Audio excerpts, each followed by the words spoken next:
I'm like the va. So 1, 2, 3, we go.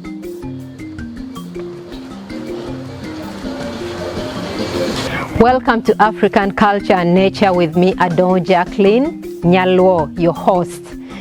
Today we are going to be looking at one of the games that has stood the test of time. A game of the intellectuals, a game that requires a lot of mathematical skills for you to win.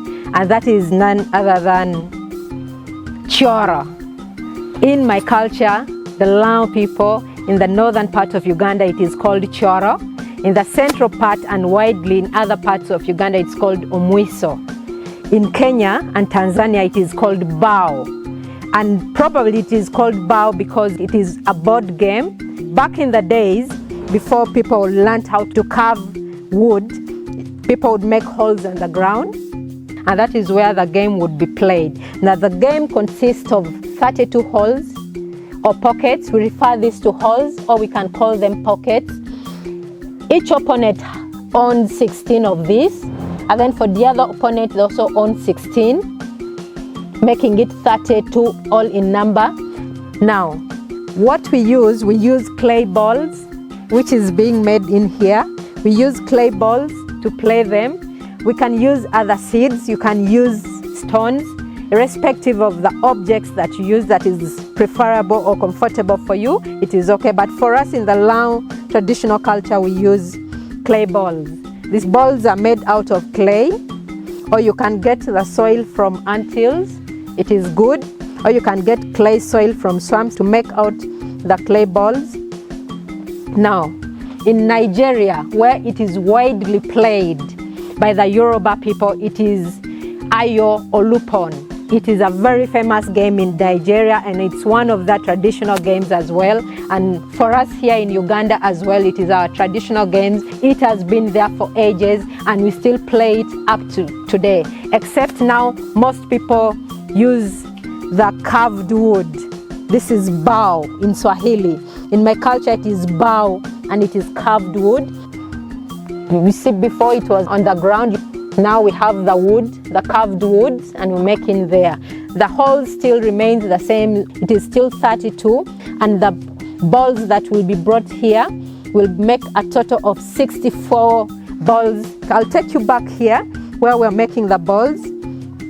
We'll see, I think it is about 64 already, the number that we need. We'll take it here to the sun and leave it to dry. It takes about 30 minutes for it to dry.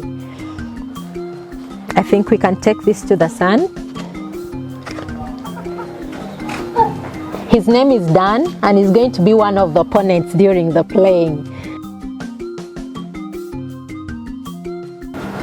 We'll go to the sun, then we'll leave it there for about 30 minutes to dry. Okay, so we are going to put it here where the sun is. We'll spread it and give it a little bit of space for it to dry.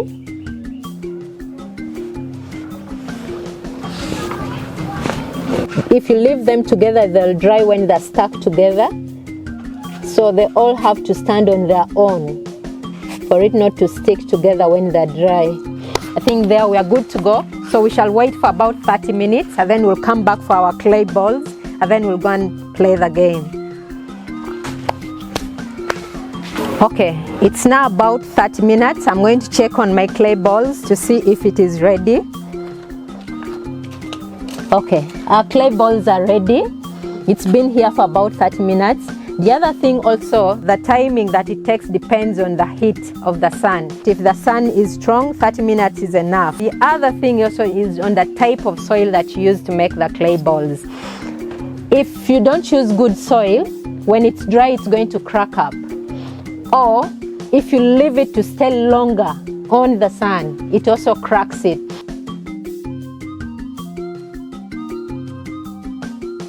It's okay.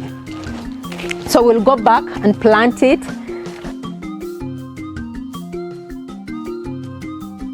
So we are going back to our game. Now, one thing you have to know is that the type that we play in Uganda here has two balls per hole or 2 balls per pocket. There are other games where you have about 4 balls. This is the type that you play. You plant. This in my culture is called peto choro.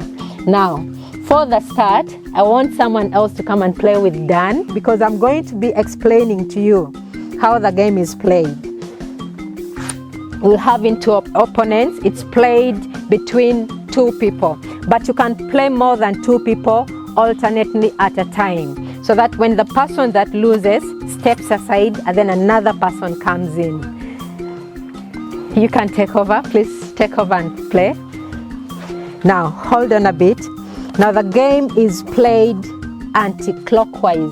The only time that you play it clockwise is when you're going to conquer the other person's ball, the opponent's balls. For the start, you all start at the same time, and then when you conquer and you reach a point when you're not conquering now, that is when you can rest and your opponent start to play. So we are going to start. Stop cheating. Let's start at the same time. I'm going to count. I am like a referee right now. I'm like the VAR. So 1, 2, 3, we go.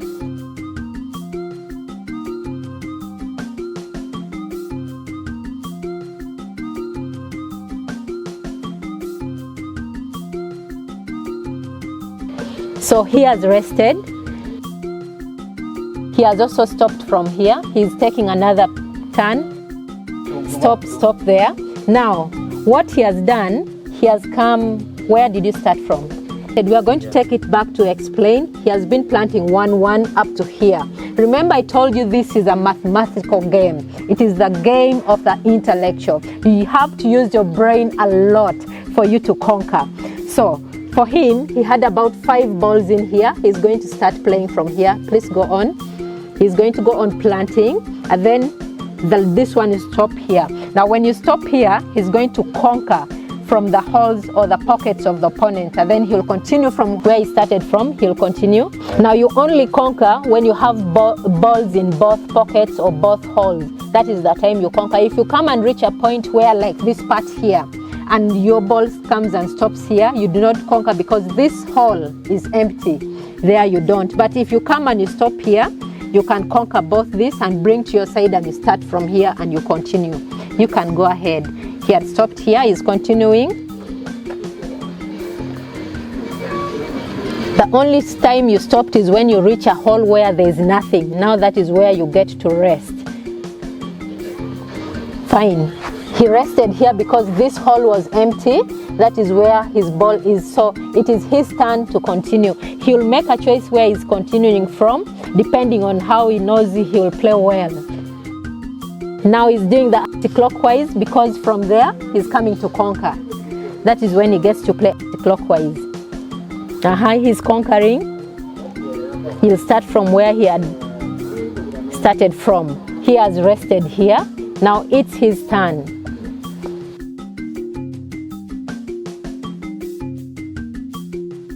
When you conquer, in my language, it is called to say chamo. Chamo is literally meant like eating. That is conquering.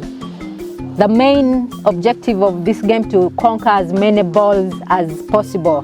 By the time that the holes remain or the pockets are empty, and then you become the victor. It's his turn. He's doing clockwise because he's going to conquer.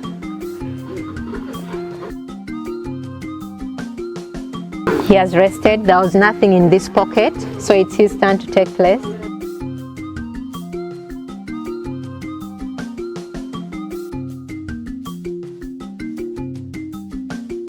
It is a mind game.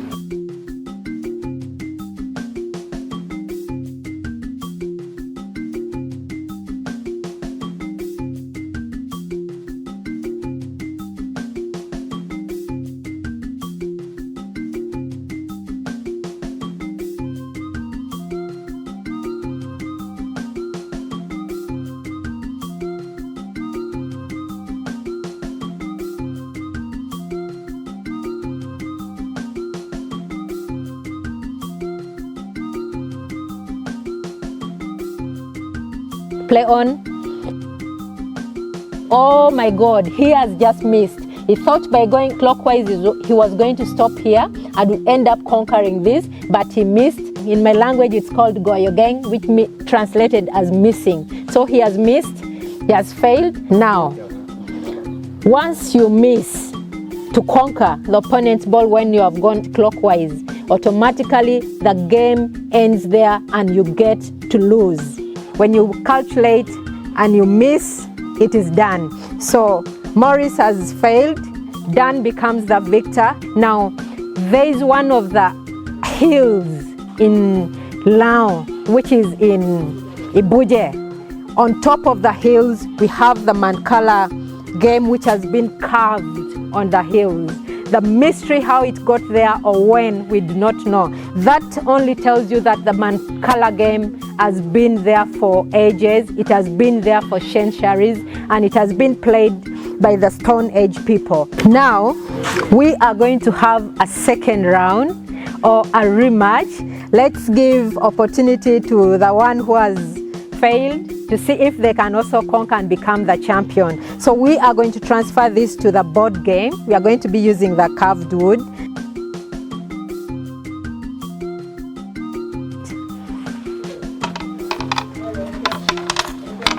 In total it is 64.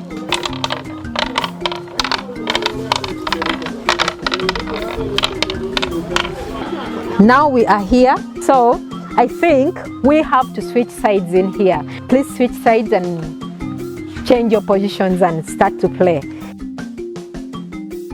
1, 2, 3, go. You can start.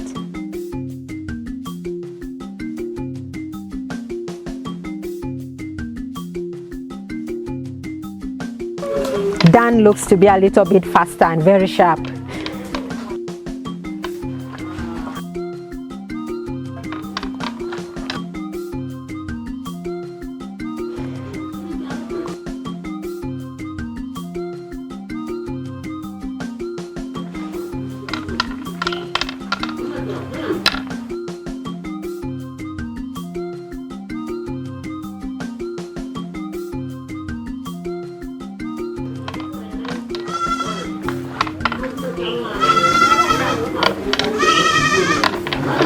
You're still playing on.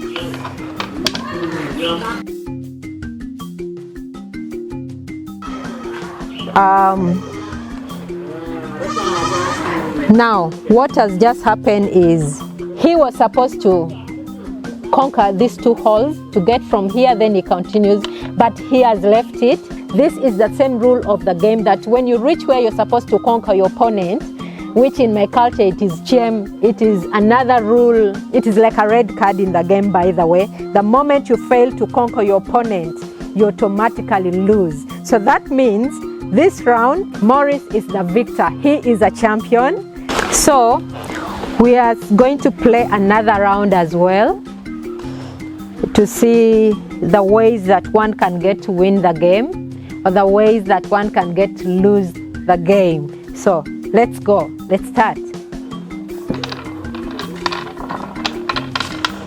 You can see who is faster, who is slower, who is conquering more.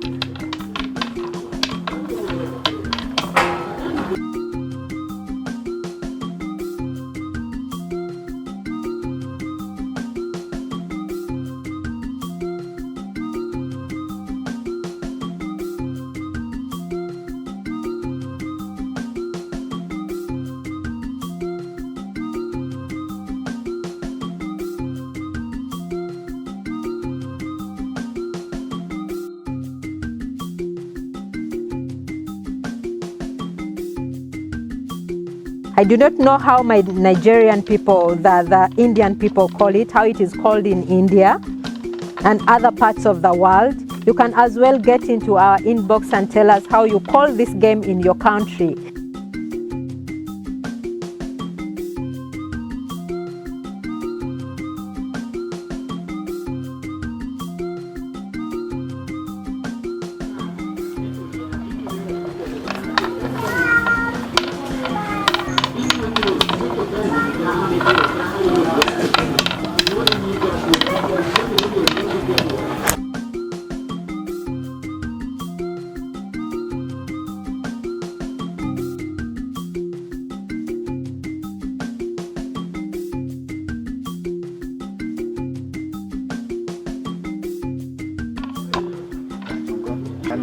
It's now Dan's turn to play. So let's see what happens. He plants 1, 2, 3, 4. The game is done.